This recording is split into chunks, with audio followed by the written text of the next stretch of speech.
Yan mga katiits. Legit sign to mga katiits. Legit sign. Yan o. Yan. Mukha na mukha. Tapos yan o. Tapos nandito pa o. Yan o. Tapos dito pa o. Grabe mga katiits. Legit marker. Legit treasure marker. On the stone. Yan.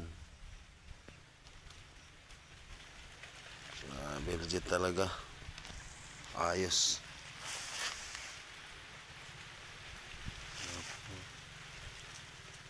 Yan.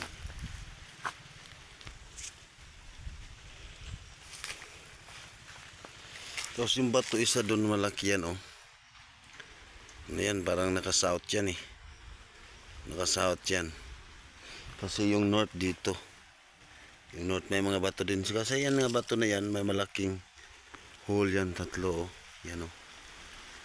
Yan, malaking hole yan. Yan, tatlong malaking hole. 45 degrees yan.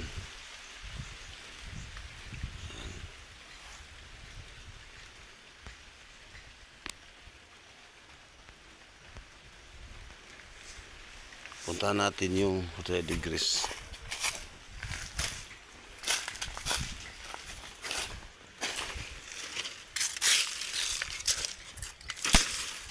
Dito.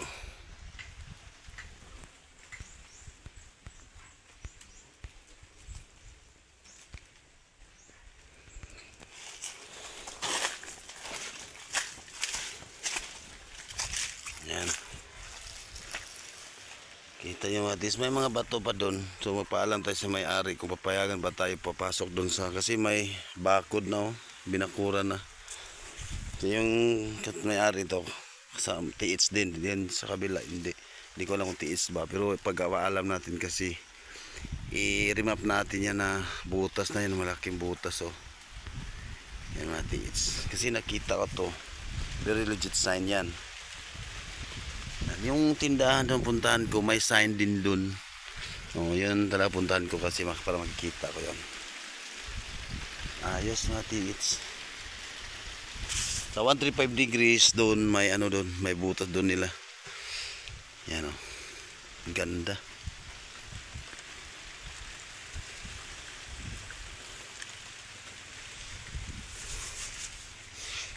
Yung tama sabi natin na legit marker to. Kasi ginawang talaga yan. Ito is letter B din to oh. Letter B din to. Letter B yan oh. Hindi yan gawa-gawa ng Pilipinong tao lang.